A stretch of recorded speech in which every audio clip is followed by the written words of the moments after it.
नमस्कार दोस्तों, आपका स्वागत है हमारे कार्यक्रम द अशोक शो में। आज हम भारतीय राजनीति और राजनीतिक चर्चा पर हमारे साथ हैं रोहित कुमार सिंह जी, जो कि आईजी रह चुके हैं। रोहित जी, बहुत बहुत स्वागत है आपका हमारे कार्यक्रम पे। शुक्रिया। ये दर्शक भी जानना चाहेंगे कि हमारा देश आज़ादी के बाद आगे बढ़ा है, कितना गतिमान हुआ है या फिर वहीं का वहीं है जो पहले था? एक्चुअली गतिमान तो अब हुआ है। 2014 से आप कहें तो इसने गति पकड़ी है। जो हमारी आज़ादी थी वो आज़ादी तो कुछ इस तरह से थी जिसको मैनिपुलेट करके हमें दिया गया था। जी। तो यही परिस्थिति बनी थी जब 1857 में हमारे देश में आज़ादी की पहली लड़ाई शुरू हुई। अंग्रेज़ों ने ये महसूस किया कि अब उनके दिन लद गए हैं, अब उन्हें जाना पड़ेगा। तो उन्होंने अपना एक कांग्रेस पार्टी बनाया जिसको उन्होंने अपने सरकार से परमिशन लेने के बाद एक जो ब्यूरोक्रेट थे उस समय के A.O. ह्यूम, जो कलेक्टर थे एटावा के, उन्होंने परमिशन लिया अपनी सरकार से कि हम एक पार्टी लॉन्च करना चाहते हैं कांग्रेस नाम से जी। और वो पार्टी उन्होंने लॉन्च की जिसमें उन्होंने बहुत सारे इंडियंस को भी, जो ज़्यादातर कलकत्ता और बॉम्बे में पढ़े हुए थे, मद्रास में पढ़े हुए थे, जिनको अंग्रेजी आती थी या जो थोड़ा सा अंग्रेजी शासन की तरफ झुकाव रखते थे, ज़्यादातर ऐसे लोगों को उसमें शामिल किया और इस कांग्रेस पार्टी को फ्लोट किया। ये कांग्रेस पार्टी का जो जन्म है वो इसी आधार पर इसीलिए हुआ था कि जब अंग्रेज जाएंगे तो इस कांग्रेस पार्टी के हाथों में सत्ता सौंपेंगे, ताकि ये सत्ता ऐसे भी जाने के बाद भी वो उनके हाथ में ही रहेगी, क्योंकि उनके अपने लोग ही उसको संभालेंगे। और इसमें उन्होंने नेहरू को पर्पसफुली फर्स्ट प्राइम मिनिस्टर के तौर पर प्रोजेक्ट किया और बनाया, जबकि सरदार पटेल सबसे पहले ऐसे व्यक्ति थे जिनको पूरी कांग्रेस चाहती थी उस समय की कि वो प्रधानमंत्री बने। 15 राज्यों में से 12 राज्यों ने अपने मैनिफेस्टो बना के जो अपने प्रपोजल भेजे थे गांधी जी के पास, उसमें 12 ने लिखा कि हम चाहते हैं कि सरदार पटेल कांग्रेस के प्रेसिडेंट बने। सरदार पटेल की जो मान्यता थी उसको छोड़ के, जो उनकी पॉपुलैरिटी थी, जो उनके पीछे जनता खड़ी थी देश की, उसको नकारते हुए नेहरू को प्रधानमंत्री के पद पर बिठाया।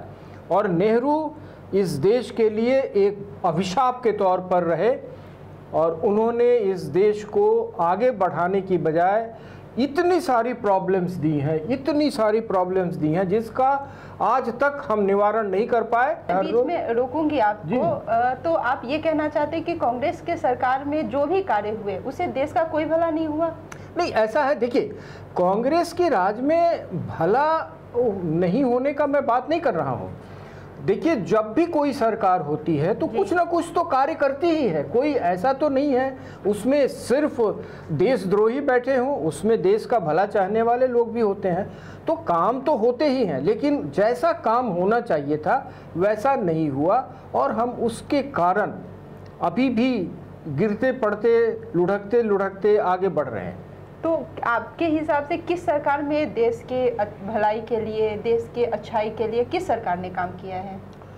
देखिए, काम तो मैं ये नहीं कहूँगा कि 47 से लेकर आज तक कोई काम ही नहीं हुआ, ऐसा नहीं है, काम हुआ है जी। लेकिन जो उन्होंने हमें प्रॉब्लम्स दे दी हैं वो प्रॉब्लम्स इतनी बड़ी बड़ी प्रॉब्लम्स हैं कि उनको ठीक करने में, उनसे लड़ने में हमारी हालत ख़राब हो रखी है। आज़ादी के बाद जो चाइना और कांग्रेस के भी जो भी समझौते हुए, उससे देश का भला हुआ है या देश का नुकसान हुआ है?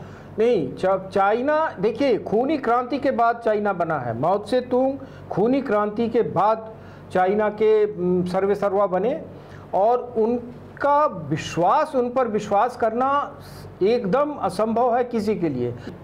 अच्छा, आप सेना से हैं तो एक सवाल मैं पूछना चाहूँगी कि हमारे सेना के लिए जो भी नीतियाँ बनी हैं वो किस पार्टी ने बेहतर बनाई हैं?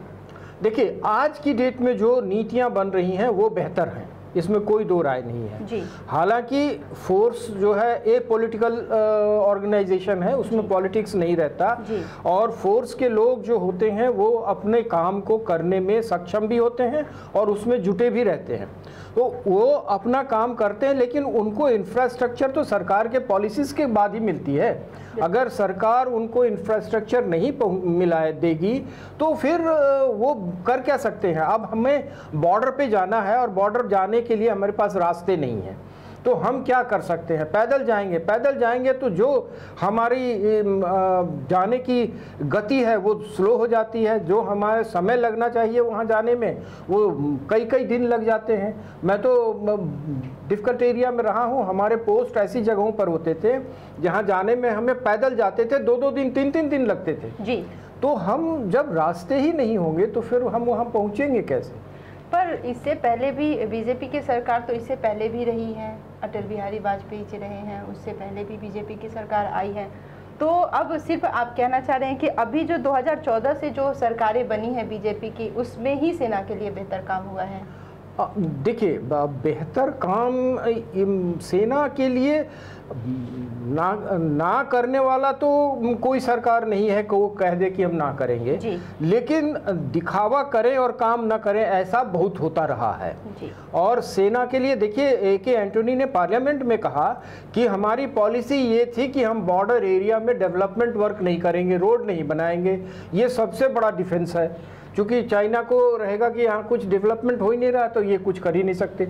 लेकिन ये कितना बड़ा दुर्भाग्यपूर्ण सोच है कि आप रोड नहीं बनाएंगे डिफिकल्ट एरियाज में, बॉर्डर एरियाज में, तो फिर कल को ज़रूरत पर वार कोई पहले से प्लान करके तो होता नहीं। कई परिस्थितियाँ ऐसी बनती हैं, अचानक बनती हैं, वार हो जाता है, लड़ाई हो जाती है। तो उस परिस्थिति में आप वहाँ पहुँच नहीं पाएंगे तो हम लड़ेंगे किससे और कैसे लड़ेंगे? जी रोहित जी, बहुत बहुत धन्यवाद। आपने बहुत अच्छी जानकारी दी जो कि सबके लिए ज़रूरी है और सबको जानना चाहिए। आपका बहुत बहुत धन्यवाद हमारे कार्यक्रम में।